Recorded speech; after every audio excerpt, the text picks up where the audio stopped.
Hi guys, welcome to Vats legal associates. आज का हमारा टॉपिक है कि कौन कौन सी ऐसी चीज़ें हैं जो कि हमें हमेशा ध्यान रखनी चाहिए जब हम कोई भी प्रॉपर्टी खरीदने जा रहे हो। तो चलिए इसी के बारे में आज थोड़ा सा जानते हैं।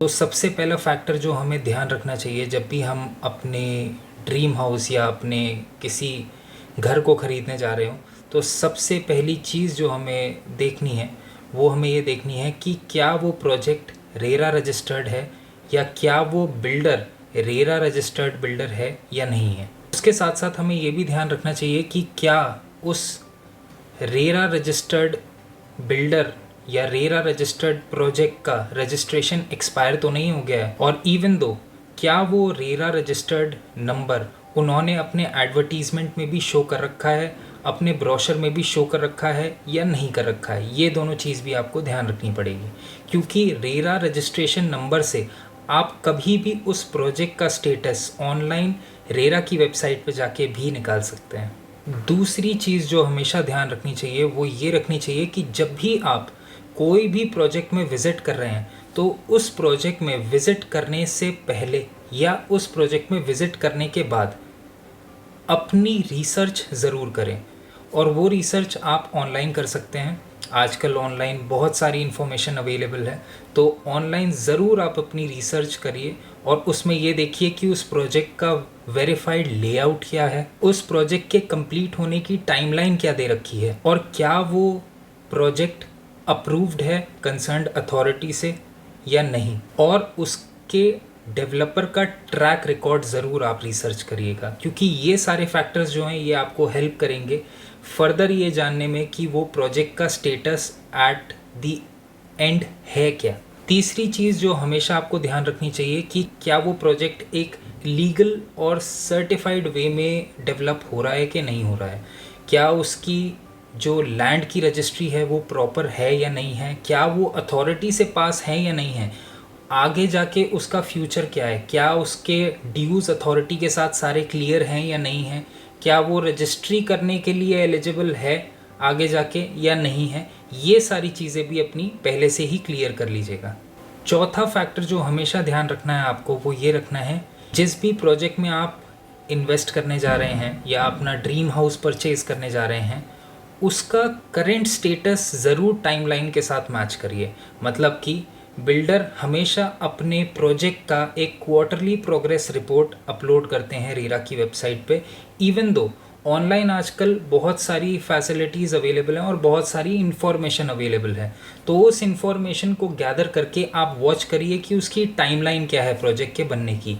कि मान लीजिए बिल्डर ने बोला है कि हम आपको प्रोजेक्ट 5 साल के अंदर बना के दे देंगे, और अब मान लीजिए आप उसमें इन्वेस्ट करने जा रहे हैं, तो उसकी टाइमलाइन देखिए कि किस हिसाब से वो प्रोजेक्ट कंस्ट्रक्ट हो रहा है, किस हिसाब से वो प्रोजेक्ट की प्रोग्रेस चल रही है, और उस हिसाब से ये अंदाज़ा लगाइए कि क्या उसने जो गिवन टाइमलाइन है, क्या वो बिल्डर उस गिवन टाइमलाइन में आपका प्रोजेक्ट कंप्लीट कर पाएगा या नहीं कर पाएगा। और उस टाइमलाइन को हमेशा याद रखिएगा कि जो रेरा में बिल्डर ने अपनी कंस्ट्रक्शन डेट ऑफ प्रोजेक्ट दे रखा है उससे ज़रूर टैली करिएगा।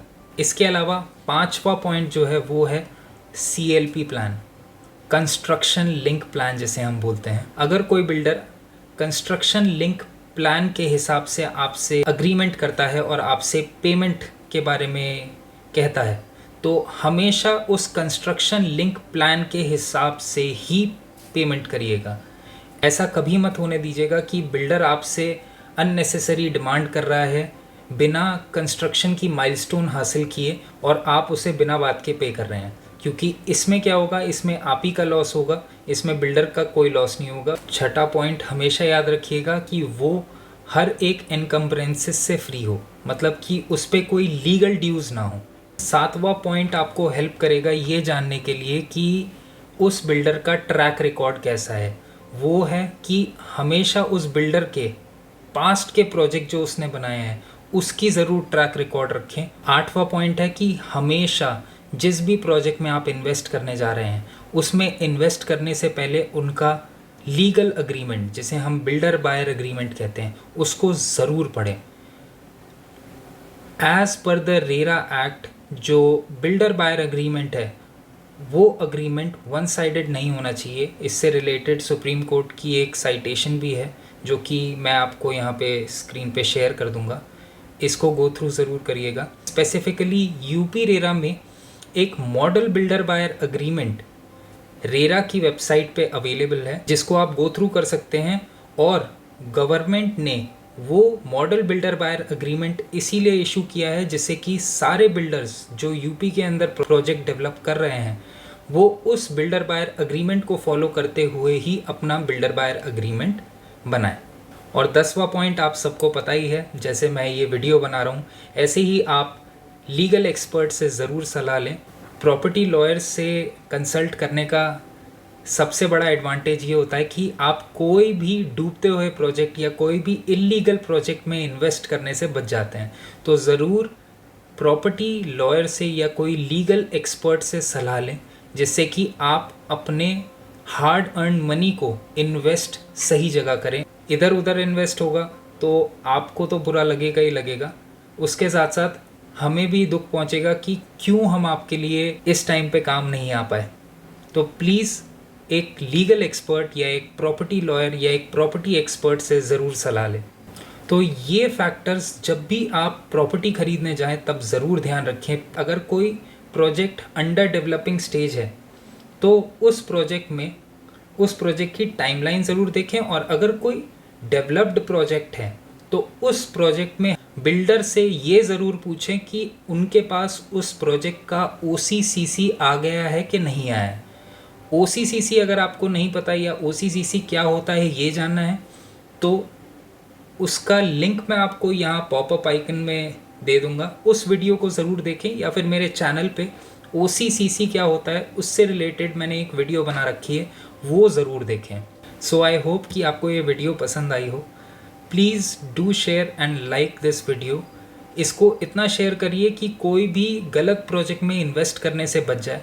और भी कोई आप लोगों की क्वेरी है तो प्लीज़ मुझे कमेंट सेक्शन में लिखिए, मैं हर क्वेरी का जवाब देता हूँ। Thank you.